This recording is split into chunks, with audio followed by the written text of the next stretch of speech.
Hi everyone, welcome back to the Gypsy Caravan. I'm Shan. How you doing? For today, I'm going to be showing you how I do my fluffy brow. I did get a few requests regarding this, and it's taken probably a good 6 to 8 months to actually do this video. I don't know why, but here we are. That is just my favorite brow to do. I feel like it works well with everything. It's on trend at the moment and it's super easy to achieve for everybody, absolutely everybody. Otherwise, let's get straight into it. So for this particular brow trend, the amount of products that one would use varies depending on your brow shape. So there are about 5 or 6 different types of brow shapes that you can get. Mine is kind of flat. I don't really have like a super defined arch, like my brows don't go up. They're kind of flattish. Like some people have like really super arched brows, really rounded brows. It all depends on your brow shape, type of brow you have. So for me, I'm pretty fortunate. I do have full-ish, thick-ish kind of brows. They're not super thick, they're not overly long, they're kind of just right, I guess. I do groom them as much as I can because I do tend to get quite unruly in the middle and then just underneath my brow here. Other than that, I don't really need much work on my brows. If you're the kind of person who doesn't really have thick brows or have really thin brows or really sparse looking brows, the amount of product and the type of products that you use will obviously vary. For me, I don't need a lot, I don't do a lot. I'm going to show you how I do my brow, but I'll obviously throw in tips and tricks for everybody. But you just need to customize your routine to your specific brow.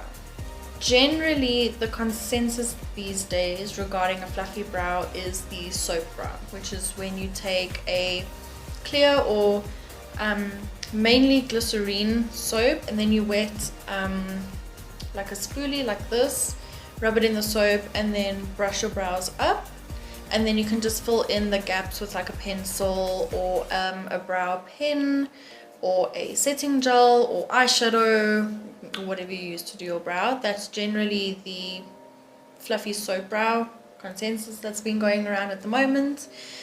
Microblading is another thing that's a semi-permanent kind of tattoo that I find looks really well or looks really good on the women who don't have a specific brow shape or they don't have really thick brows. That's a really nice way to mimic a natural brow, and then you can obviously just go in and fix up with product or fill in with extra product where you find you still have gaps, or if you want to change the shape slightly.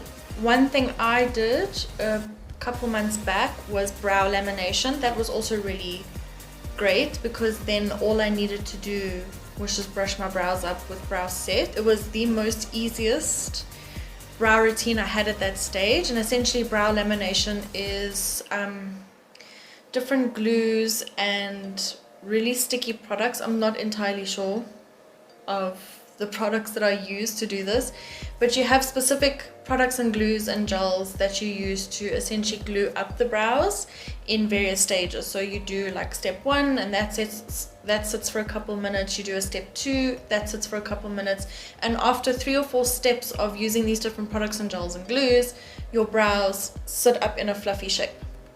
That was the easiest for me. That was the most low maintenance way I did my brows, and I'm even considering doing that again because it was just so convenient for me. Generally I go in with 2 different products. So I'm just going to explain the products that I use and then I will show you. I know probably most people on here are Benefit babes and they love their Benefit brow products. I have yet to try it, but this far, and obviously with working for MAC, my favorite brow products at the moment are from MAC, so forgive me if it's all MAC today, but that's just what I'm comfortable using. First product I always use, or the tool I go in with, is a spoolie, which is just essentially a clean mascara wand. This one is specifically a brush. But you can go in with a clean mascara wand, a disposable wand, whatever works for you. I generally like to go in with a spoolie just to brush up my brows and kind of set them in their position so that when I go in with products, they're already there. The first product I tend to go in with is this product here. It's called a Shape and Shade Tint Brow Pen. This one is from MAC. So on one end it is a waxy sort of eyeshadow, and then on the other end it is like a felt tip marker. So you can see there it's like a little spongy thing, and then the waxy eyeshadow sits in there.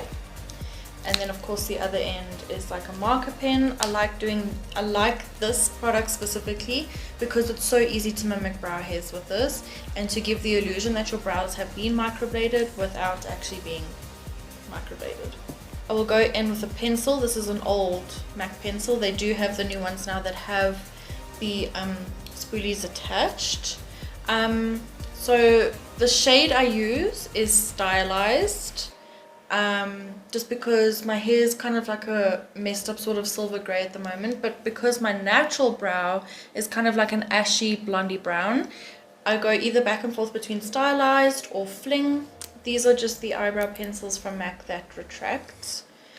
So these are quite nice because you can shave down the edges to get a really nice, precise, thin mimic of a brow hair. This is why I preferred the old ones, just because their tips were really, really small. I obviously set my brow hairs with a gel. I go back and forth between two shades again as usual. This one is the brow set in the shade Beguile. It's kind of like, again, an ashy brunette, but it has a slight metallic finish. It doesn't make your brows look shiny, it just has a sort of metallic finish to it, which I really like. Not a lot of people like them. I really like them. And then the other one is the Big Boost Fibre Gel Eyebrows Brow Set from MAC. Again, as well, this one is in the shade Fling. This one is more of like an ashy taupe going onto like a messy dishwater blonde. And this one specifically also contains fibers. So when you take the wand out, it looks like it's full of eyebrow hair. It's just the fibers to really give the effect of a fuller looking brow when you brush this into your brows. So those are just the products that I go in with. Obviously, if you have very thin brows, the best products I would suggest are these types of pens. They're really, really nice. Or you can go in with a super stiff angled brush and an eyeshadow, and then draw in the hairs like that.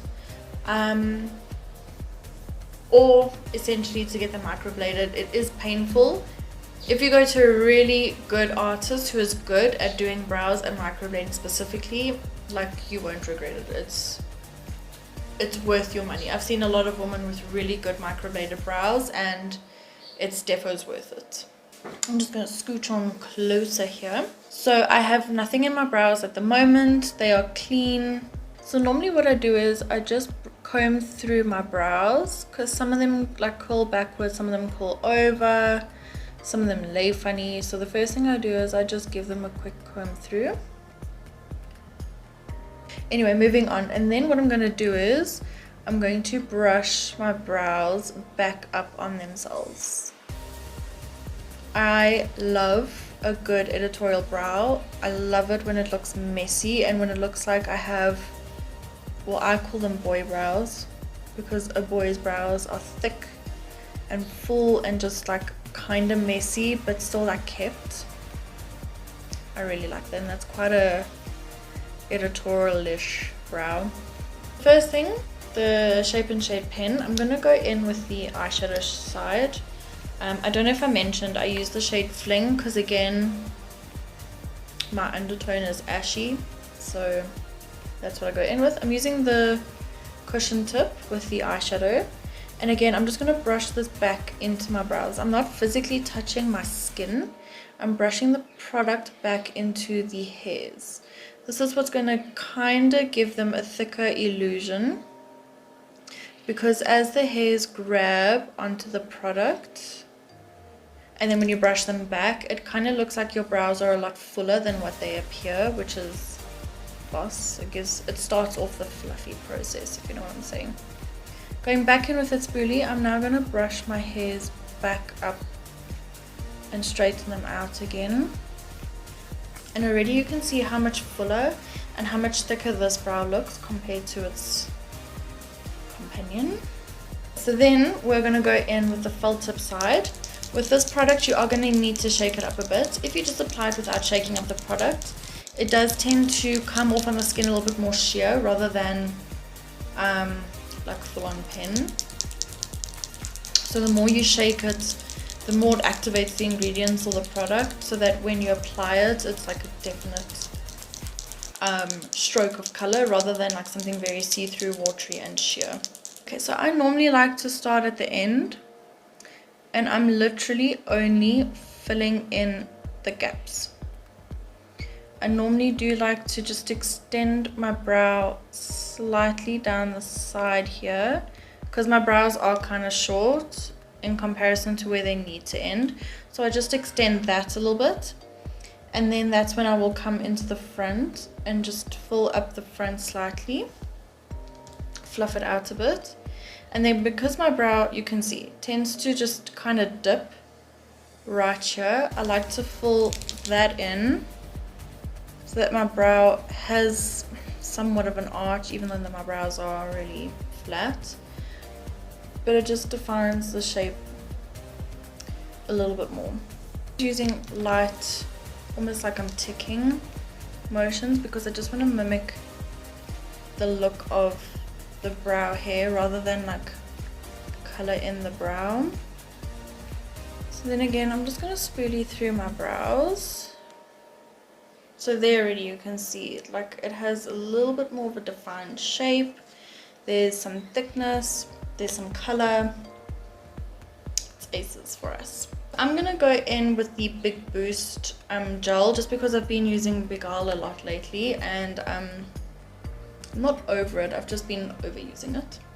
So I'm gonna go in with this, and what I do is I try and rub off as much as I can, because if you go in with gel, or the one from the gel, and it's like full of gel, it can tend to weigh down the brows just a tiny bit, and then you end up with more product on your brow that you need to, and it's hard to take away once you've put down a lot. So always start with a little bit and then build up from there. So as if I'm about to spoolie my brow out, I'm just gonna brush in the gel, just starting in the front and using light flicking motions. Again, I'm gonna try and avoid touching the actual skin around the brow, because that's not what you want to get this product on. You want it mainly on the hairs.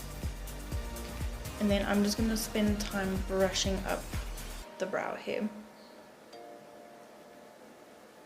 So again, I'm just doing very light flicking motions, if you will.